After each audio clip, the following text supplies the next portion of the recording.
Hello friends, welcome to my channel cooking with Shilpa Reddy. ఈరోజు వీడియోలో మీకు లెగ్ పీస్లు చేసి చూపించబోతున్నాను. చాలా టేస్టీగా, స్పైసీగా, సూపర్గా ఉంటాయండి. తప్పకుండా మీరు కూడా ట్రై చేయండి. చూడగానే తినేయాలనిపిస్తుంది కదా. జ్యూసీగా, క్రిస్పీగా, చాలా స్పైసీగా, చాలా టేస్ట్ ఉంటాయండి. తప్పకుండా మీరు కూడా ట్రై చేయండి. ఈ లెగ్ పీసులకి కావలసినవి ఇంగ్రీడియంట్స్ చూద్దామా. నేను 4 లెగ్ పీసులు తీసుకున్నాను. ఇలా లెగ్ పీసులకి మధ్యలో ఇలా ఘాట్లు పెట్టుకోవాలి. ఇలా ఘాట్లు పెట్టుకోవడం వల్ల మనం మసాలా కోటింగ్ ఇచ్చినప్పుడు మసాలా ఫ్లేవర్ అనేది ఇలా చికెన్ పీసులకి లోపల వరకు వెళ్తుంది. అందుకు 1/2 టీ స్పూన్ పసుపు, రుచికి తగినంత సాల్టు, కారం 1 tablespoon, chicken masala 1 teaspoon, అల్లం వెల్లుల్లి పేస్ట్ 1 టీ స్పూన్. ఇది కాజు పౌడర్ నేను 2 టేబుల్ స్పూన్ తీసుకున్నాను. Cornflour 2 table spoon,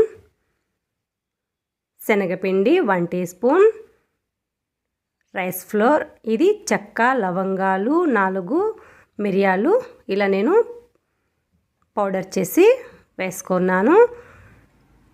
food colour కొద్దిగా, నిమ్మ చెక్క కొద్దిగా, కోటింగ్ కోసం మైదా 1 టీ స్పూన్ వేసుకోవాలి. ఆయిల్ 1 టీ స్పూన్ వేసుకోవాలి. నేనైతే 1 టీ స్పూన్ నెయ్యి వేసుకున్నాను. చాలా బాగుంటాయండి టేస్ట్.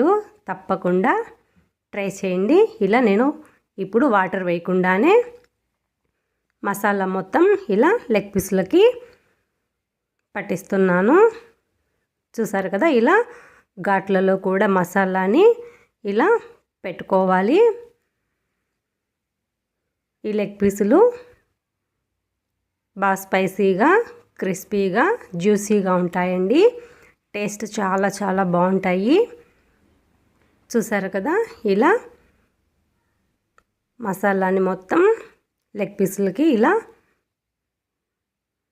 మ్యారినేషన్ చేసుకోవాలి. ఇప్పుడు కొద్దిగా వాటర్ వేసుకొని, చూసారు కదా, కొంచెమే వాటర్ వేసుకోవాలండి, మరీ ఎక్కువగా వేసుకోకూడదు. చూసారు కదా, ఇలా మొత్తం కోటింగ్ ఇచ్చిన తర్వాత వీటిని 1 గంట పాటు ఫ్రిడ్జ్లో పెట్టుకోవాలి. ఇలా మ్యారినేషన్ చేసుకుంటే చాలా టేస్టీగా ఉంటాయండి. నేనైతే ఇప్పుడు 4 నుంచి 5 గంటల పాటు ఫ్రిడ్జ్లో పెట్టుకున్నాను. మీకు టైం లేకపోతే అరగంట తర్వాత అయినా చేసుకోవచ్చు. ఇప్పుడు ఒక ప్యాన్ తీసుకుని ఫ్రై చేసుకోవడానికి సరిపడా ఆయిల్ వేసుకోవాలి. స్టవ్ ఆన్ చేసి ఆయిల్ వేడైన తర్వాత, చూసారు కదా, లెగ్ పీసులకి కోటింగ్ ఎంత చక్కగా అంటుకుందో ఊడిపోకుండా.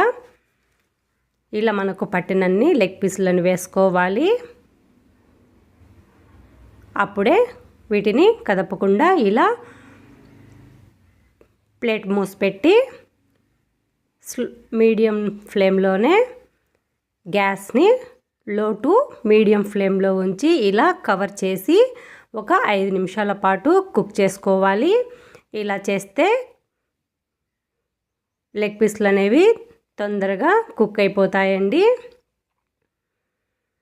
చూసారు కదా, మసాలా కోటింగ్ ఊడిపోకుండా మెల్లగా టర్న్ చేసుకోవాలి. టేస్ట్ అయితే చాలా బాగుంటాయండి. చూసారు కదా, చక్కగా కుక్ అయిపోయాయి. ఇలా ఫ్రై అయిన తర్వాత వీటిని ఒక సర్వింగ్ బౌల్లోకి తీసుకోవాలి.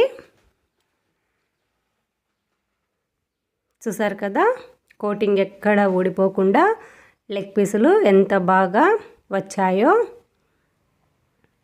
ఇలా మెల్లగా లెగ్ పీసులు తీసి ఒక ప్లేట్లో ఉంచుకోవాలి. ఇప్పుడు మిగిలిన 2 లెగ్ పీసులను కూడా ఫ్రై చేసుకోవాలి. లో టు మీడియం ఫ్లేమ్లోనే ఈ లెగ్ పీస్లని ఇలా ప్లేట్ మూసిపెట్టి కుక్ చేసుకోవాలి. ఇప్పుడు 5 నిమిషాల తర్వాత వీటిని మెల్లగా టర్న్ చేసుకోవాలి, లేకపోతే మసాలా కోటింగ్ ఊడిపోతుందండి. అందుకని మెల్లగా టర్న్ చేసుకోవాలి. చూసారు కదా, లెగ్ పీస్లు చాలా కలర్ఫుల్గా ఉన్నాయి. చూడగానే టేస్ట్ చేయాలనిపిస్తుంది కదా. టేస్ట్ అయితే చాలా బాగుంటాయండి, తప్పకుండా ట్రై చేయండి. ఇప్పుడు మరొక 5 మినిట్స్ లో టు మీడియం ఫ్లేమ్లోనే ఫ్రై చేసుకోవాలి. ఇలా ఫ్రై అయిన తర్వాత వీటిని కూడా ప్లేట్లోకి తీసుకొని ఇప్పుడు స్టవ్ ఆఫ్ చేసుకోవాలి. స్టవ్ ఆఫ్ చేసి వీటిని ప్లేట్లోకి తీసి పెట్టుకోవాలి. ఎలా అనిపించింది వీడియో? మీకు నచ్చింది కదా. నచ్చిందని అనుకుంటున్నాను. తప్పకుండా లైక్ చేయండి, అలాగే షేర్ చేయండి. మన ఛానల్ని సబ్స్క్రైబ్ చేసుకోండి. ఎవరైనా సరే ఒక్కసారి టేస్ట్ చేశారంటే మళ్ళీ ఇలానే చేసుకొని తినాలనిపిస్తుంది. కాజు ఫ్లేవర్తో చాలా టేస్టీగా ఉంటాయండి. చూసారు కదా, చాలా బాగున్నాయి కదా. తప్పకుండా మీరు ట్రై చేయండి. కామెంట్లో నాకు తెలియజేయండి. Thank you for watching.